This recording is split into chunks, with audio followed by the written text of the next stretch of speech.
O Evangelho de Lucas nos conta a respeito de um momento quando o Senhor Jesus está em Betânia e ele vai na casa de Marta e de Maria. Marta o recebe com uma disposição fantástica de qualquer anfitriã, querendo fazer o melhor para o Senhor Jesus, agradá-lo. Mas Maria, sua irmã, diz a palavra de Deus, ela se assentou aos pés do Senhor Jesus. Naquele momento, para Maria, nada era mais importante do que estar com Ele, ouvir a voz dEle, relacionar-se com a pessoa do Senhor Jesus. Por outro lado, Marta, movida de uma boa intenção, ela quer agradar o Senhor Jesus, ela quer receber bem o Senhor Jesus. No entanto, ela ouve uma censura do próprio Jesus que diz: Marta, Marta, você está ansiosa, distraída com muitas coisas. Jesus resume dizendo: poucas são necessárias, o mesmo uma só. E é um momento quando ele arremata dizendo: Maria, sua irmã, escolheu a boa parte, essa não lhe será tirada. Nesse momento, Jesus define aquilo que é mais importante. Aquilo que é mais importante é aquilo para o qual eu e você existimos, que é buscar a Deus. O homem foi criado para buscar a Deus. E o homem deveria cumprir o objetivo da sua existência, que é buscar ao Senhor, fazendo isso com tudo que há nele, colocando todo o seu coração e fazendo de Deus aquilo que de mais importante existe na sua vida, sem que nada concorresse com isso. Mas a lição que Jesus está nos trazendo através do comportamento de Marta é que existem coisas que são boas, existem coisas que são lícitas, elas não são necessariamente coisas ruins, elas não são necessariamente coisas erradas, no entanto, porque elas podem roubar o nosso foco, porque elas podem se tornar um objeto de distração daquilo que deveria sim ser o nosso foco principal, que é buscar ao Senhor. Elas acabam nos puxando para um lugar errado, mesmo que essas coisas não sejam erradas em si.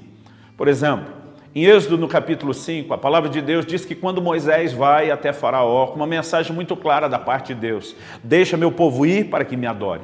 Deus não está apenas propondo a libertação, a redenção do seu povo, mas ele apresenta um propósito: para que me adore. Eu gosto de explorar a ideia de que o propósito da redenção não é apenas tirar o povo de Deus da condição de escravidão, mas é trazê-los para um lugar de comunhão com Deus, de relacionamento com Deus, de adoração a Deus. Mas qual foi a primeira reação do faraó? O faraó diz: esse povo deve estar muito ocioso para estar pensando em adoração. Ele diz: vamos encher esse povo de trabalho para que eles não tenham tempo de pensar em adoração. Eu quero te adiantar algo, mesmo que o tempo não nos permita desenvolver a ideia melhor. Faraó, como aquele que escravizava o povo, que depois da redenção veio a ser de Deus, é uma figura de Satanás, que também antes nos escravizava. Colossenses 1,3 diz que Deus nos arrancou do império das trevas. Nós não só éramos escravos, mas estávamos debaixo do jugo da escravidão de Satanás. Quando que a nação de Israel sai do Egito? No momento em que a primeira Páscoa é celebrada, o sangue do Cordeiro é derramado, aplicado nos umbrais das portas. Paulo, quando escreve aos Coríntios, ele chama Jesus de o nosso Cordeiro Pascal. Ele está fazendo um paralelo entre o que aconteceu com eles e o que aconteceu conosco. Quando eles saem do Egito e chegam no Monte Sinai, a declaração que Deus faz sobre a nação de Israel é a mesma que o apóstolo Pedro faz a nosso respeito em 1 de Pedro 2,9, quando ele diz: vós sois a nação santa, a geração eleita, o sacerdócio real, o povo de propriedade exclusiva de Deus. Portanto, nós temos um paralelo que nos mostra o quê? Assim como o faraó queria encher o povo de distração, para que eles não tivessem tempo de pensar em adorar a Deus, eu quero te dizer, essa continua sendo uma estratégia maligna para nos afastar do objetivo principal do nosso chamado, que é ter comunhão com Deus. Se naquela época já havia distrações suficientes para eles não focarem no que é mais importante, a pergunta que eu e você precisamos fazer é: e hoje? E nos nossos dias? Qual é o nível de exposição que eu e você temos com tantas coisas que podem até ser classificadas como boas, não necessariamente ruins, nem tampouco pecado, mas que acabam nos distraindo do foco, do propósito principal, que é buscar o Senhor. Anos atrás, quando meu filho Israel ele ainda era bem novo, eu lembro que ele ficou muito empolgado quando dei de presente para ele um PlayStation. Era a fase ainda do PlayStation 2. E eu me lembro a empolgação dele com o novo videogame. Eu lembro que a primeira reação foi de me abraçar, beijar. Pai, você é demais. Ele ficou realmente empolgado. Mas eu brinco que não demorou muito para chegar o momento em que eu, como pai, passei a ter ciúmes daquele videogame. Porque até então, antes do videogame, quando eu chegava de viagem em casa, estava sempre o Israel e a Lícia me esperando atrás da porta, a porta abria, eles já faziam uma festa, pulavam em cima de mim, celebravam o meu retorno. Normalmente fico 2, 3 dias por semana fora de casa, e eles celebravam aquilo. Depois do videogame, quase toda vez que eu chegava, estava só minha filha Lícia esperando atrás da porta, e eu sentia falta do Israel. Quando perguntava, filho, cadê você? A resposta dele vinha do andar de cima, onde ele estava jogando. Já vai, pai, já vai, só vou passar de fase. Eu me lembro um dia que eu tive vontade de jogar aquele videogame pela janela do quarto dele. Mas Deus me fez pensar nesse exemplo. E Ele disse que da mesma forma, muitas vezes Deus tem nos abençoado com coisas que eu e você como filhos ficamos contentes. Do mesmo jeito que meu filho ficou contente com o presente que ganhou. Às vezes eu e você nos empolgamos com as bênçãos de Deus.